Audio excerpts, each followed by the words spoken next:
Jeshi la Polisi mkoa wa Mbeya linapenda kutoa taarifa ya matukio matano, yote ni ya kujeruhi yaliyoripotiwa kutokea katika jiji la Mbeya, wilaya ya Chunya, Kyela na Rungwe, ambapo wananchi katika maeneo haya wameweza kujichukulia sheria mkononi na kuwajeruhi watu watano kwa tuhuma zinazosadikika kwamba wamejihusisha na vitendo vya kushirikina kwa kuwagusa watu kisha kupoteza sehemu zao za siri. Matukio hayo yametokea kwa nyakati tofauti kati ya tarehe 3 mwezi wa 4 mwaka 2026 na tarehe 4 mwezi wa 4 mwaka 2026 katika maeneo ya Maendeleo jijini Mbeya na eneo la Kabwe jijini Mbeya.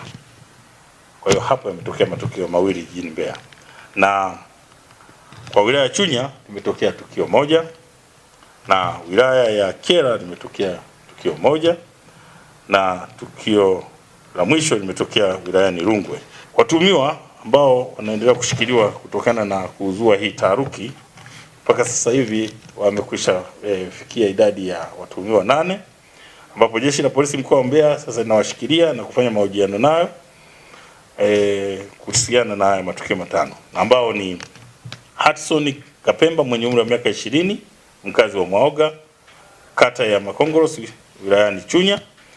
Mwingine ni Ismail Ramadhani miaka 42, mkazi wa Shewa jijini Mbeya. Mwingine ni Kennedy Simtengu miaka 35, mkazi wa Nkuyu. Ambwene Mwasongwe miaka 35, mkazi wa Karumburu. Ezekiel Mwabusenga miaka 33 na Anangisye Mwambije miaka 22. Hao wote ni wakazi wa Mwanganyanga wilayani Kyela. Na wa mwisho ni Saidi Mwakyusa mwenye umri wa miaka 33, huyu ni mkazi wa Makongorosi wilayani Chunya.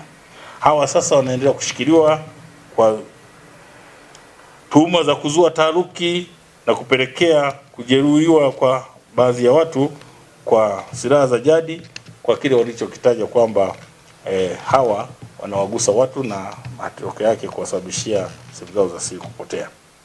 Kwa hiyo ambao ni wahanga na wao pia tunaendelea kuwashikilia na kuwahoji. Kwanza ni Veniko Msangawale miaka 20, huyu ni mkazi wa kijiji cha Nambizo wilayani Mbozi katika mkoa wa Songwe. Na pia kuna mtu mmoja ambaye mpaka sasa hivi hajafahamika jina, mwenye umri kati ya miaka 25 mpaka 30. Na mwingine ni Ana Kisambwe mwenye umri wa miaka 37, huyu ni mkazi wa Mbugani wilayani Kyela. Na Eliud Duncan miaka 20, huyu ni mkazi wa Katumba Tukuyu. Hao wote wanashikiliwa kwa kujihusisha sasa na vitendo hivyo vya kuwagusa watu na kuwapotezea sehemu zao za siri.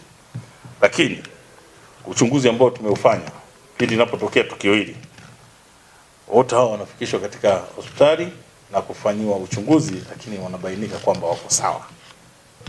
Kwa hiyo tumegundua kabisa kwamba hii ni taharuki ambayo inazuriwa na watu, kikundi cha watu kwa nia fulani ambayo wanahitaji aidha kupora mali au kujipatia fedha. Linatoa wito kwa baadhi ya wananchi wenye tabia ya kujichukulia sheria mkononi kuacha mara moja tabia hiyo, na badala yake wajenge tabia ya kuwafikisha kituo cha polisi watuhumiwa wanaowakamata au wanaowatuhumu kwa tuhuma zozote zile au tuhuma mbalimbali, ili wanapowafikisha katika kituo cha polisi hatua stahiki ziweze kuchukuliwa badala ya kufanya vitendo vya uhalifu ambavyo Jeshi la Polisi linakemea.